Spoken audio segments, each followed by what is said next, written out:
Alright, ladies and gentlemen, I'm here on the show, and I'm here to talk about some wrestling news. So I'm going to get immediately right into it. You see watch SmackDown in the background. Let's get into it here. So, Matt Hardy, he talked about Jimmy Uso turning on Jey Uso at SummerSlam. And he basically said he wishes the Usos were still together, and he basically said it was very WWE-ish. And he basically said, in quote, maybe they have some ingenious plan worked out, and it's going to turn into a story that blows us all away.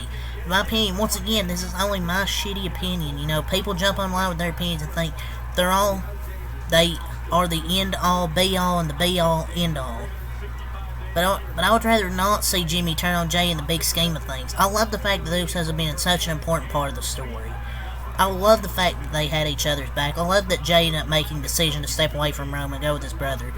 And just for Jimmy to come back, I mean, it's very WWE-ish. Once again, I don't know. Maybe they have something that's going to blow us away. I don't know. But I wouldn't have wanted to split up the Usos because I think they're a great tag team.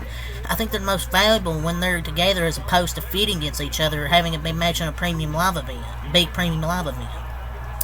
Premium live event. But I would have rather seen Jimmy return to and still have Jey's back in some way. I don't know where I would have taken the angle. I haven't really thought about it. I just try to sit back and enjoy it. Like watching just as a spectator, as a viewer of the product, but I wasn't crazy about the idea of Jimmy betraying Jey and joining back up with Roman, end quote. Yeah, I kind of wasn't really like the decision. I mean, they'll probably have something big planned. As you see Paul Heyman's facial expression, and with a very evilish look on his face, and Roman looked pretty confused. He was like, "You look pretty confused." So I don't think he's with Roman. I think he was just jealous of Jey Uso.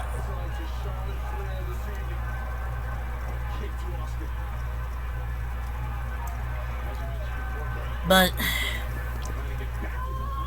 they said their dream match is to face each other at WrestleMania. So it probably wouldn't happen if they didn't split up. But I don't know. But I think they'll have something big planned, but I don't know.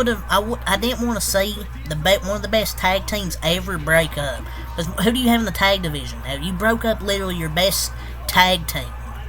Well, the New Day are back, so you have the New Day now. But other than that, maybe when Kevin Owens and Sami Zayn are healthy, come back, or when Kevin Owens comes back. But I feel like everyone's going a little bit crazy, like I did after SummerSlam. Because maybe Jimmy doesn't side with Roman, and he goes rogue and turned on Jey because he was jealous. Because they didn't say after SummerSlam Roman is moving away from the Bloodline story into the next phase of his reign. But I don't know.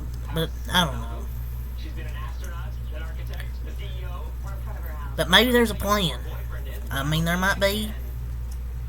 I think the entire quote here is fine. I think some people will take it out of context because he said it's WWE-ish. The entire quote is fine. I feel like the image that was posted here was kind of clickbait. He comes from a place of tag team wrestling and understands the importance of it. He even speaks to the fact that he hasn't really thought forward of it because he's just watching the product in the now. I think it's kind of like a clickbait, like little article, or profile of the article.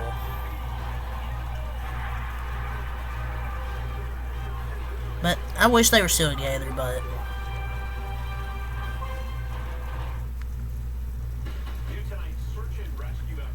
so Brandy Rhodes has no plans to return to the ring as a, quote, active competitor. I mean, not really surprised.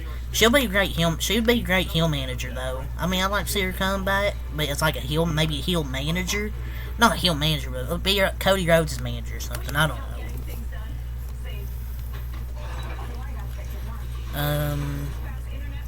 Hulk Hogan. Happy 70th birthday to Hulk Hogan. As the Iron Sheik would say, fuck Hulk Hogan.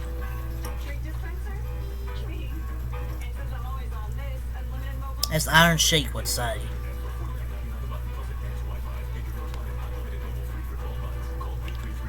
So WWE officials,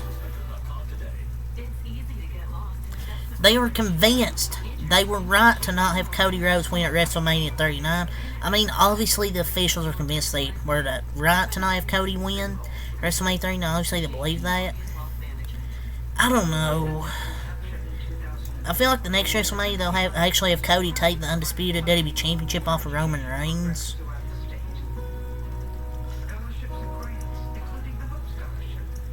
But it builds him up even more and gets him more momentum, because I remember people saying after WrestleMania, I was mad just mad he didn't win. I didn't say he'd lose his momentum. I knew he would maybe lose it a little bit. I didn't think he'd fully lose it. I knew the crowd would still be behind him. I was just really mad at the decision that night, still am now. But that gets him even more momentum. And Roman gets to tie up all the loose ends involving the bloodline. And they're all gonna, by next WrestleMania, he'll be all by himself, and he'll have nobody blaming himself. He'll be his weakest point, and Roman Reigns wins the belt. Or Roman Reigns wins the belt. Cody Rhodes wins the belt. But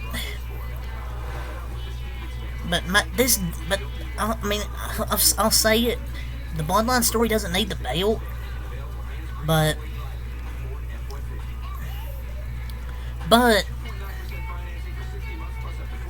Cody Rhodes is even more popular now, and the crowd is always behind him singing his song. Gets the best reactions every week on Monday Night Raw. So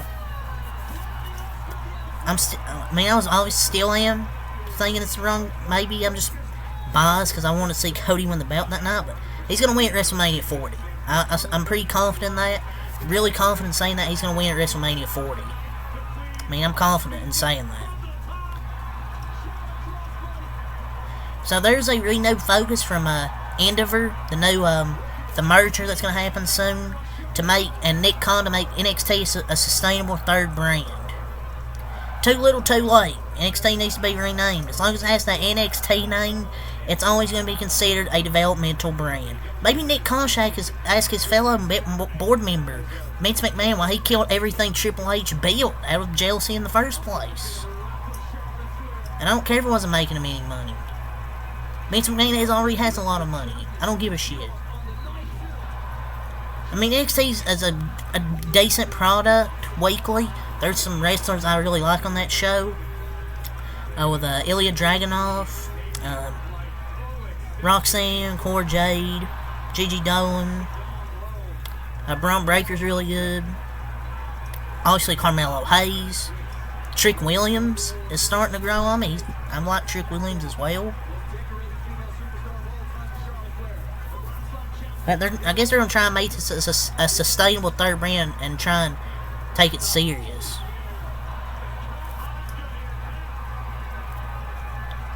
So apparently Brock Lesnar suffered an injury during the SummerSlam match. It feels like everybody is suffering an injury as of recent. It feels like everybody's suffering an injury. So basically Dave Meltzer reported that Lesnar was injured early in the match. It's unclear what the extent was, but he's taking some time off for the rest of the year. So maybe this is why he's taking time off for the rest of the year and trying to come back for WrestleMania season, because he might be injured and he's trying to take some time off, get healthy, possibly. Just feels like everybody got injured, like Roman Reigns did. Brock Lesnar, Roman Reigns at SummerSlam apparently got injured.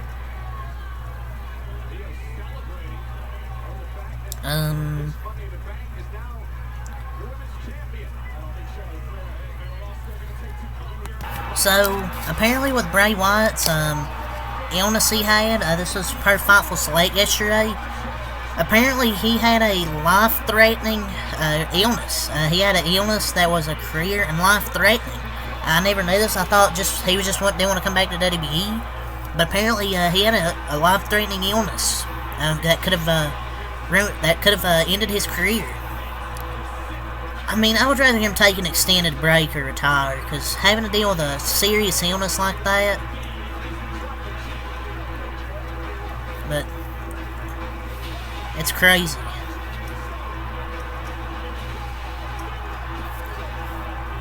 I hope he's getting better. I don't mind if he doesn't return to the ring, because I'd rather him be healthy than have it get even worse, to where it actually kills him. like, once he actually gets cleared, I think they should just give him, like, a few more months break, just to be safe to where it just doesn't, like, kill him. But I'm glad he's on the road to recovery. The illness was really getting bad. It could have killed him. It was life-threatening. But whatever it is that he was dealing with, we wish him a full recovery on his way back to the ring. If he wants to come back. I mean, it'll just depend if he does. But he's getting closer to getting cleared and returning to WWE, so that's some good news, though. So AEW has announced All In. It is now 79,346 people will be in attendance. Why do wrestling fans just pick like allegiances with WWE and AEW? Like, yeah, they got tweet out, oh, it broke the WWE SummerSlam 1992 attendance record. Why can't you enjoy both? I mean, come on.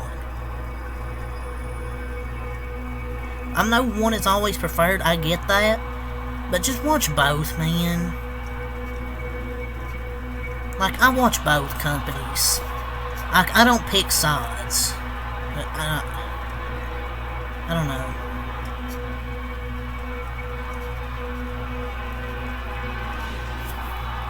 But, you know, people just be weird. Rhea Ripley and Buddy Murphy have got engaged. So congratulations to Rhea Ripley and Buddy Murphy.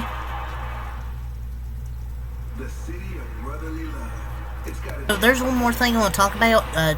So Triple H, he's reportedly yesterday not now part of the board of directors. And I know this might not mean anything, but this raises a big red flag. I don't want to be like that, but it kind of raises a red flag here. Him not being part of the board of directors now raises questions. Whether you want to admit it or not, it's a red flag. WWE needs one more member to round out the TKO board of directors. So why not Triple H? Why did they remove him? Oh, because they want one of Vince McMahon's yes men. I guarantee you. Because Triple H has been on there since 2015, and now they're taking him out. That is a big, big red flag. And this is getting concerning, because it's the transition with the Endeavor soon, in like September, October or something. That's a big red flag. That Vince McMahon is going to come back and take full control creative, and this WWE is going to get fucking run into the ground. Because he has been an incredible advocate for the company. I truly believe him being admitted is what the company higher-ups truly think of him. They don't trust him for some reason. He is the now, and when the company is sold, they won't need him anymore. I guarantee you, something will happen. And he won't be in full creative control, and it'll be fully Vince McMahon until he kills this company. It's just a very weird move to keep someone like that away from the position he's held in a company he has spent most of his life in. I mean, maybe Dana White isn't on the board either, and he's the face of the UFC and makes the fights. I wonder if Endeavor sees that in Triple H. Probably not, unfortunately, and they will let Vince do whatever he wants, but maybe that's another good point I make. Because I hope that's the case with, same thing with Dana White. But it's a big red flag, though. But whatever. That's very troublesome. But yeah, it's really up to say for this BS. Next time I'm out. Peace.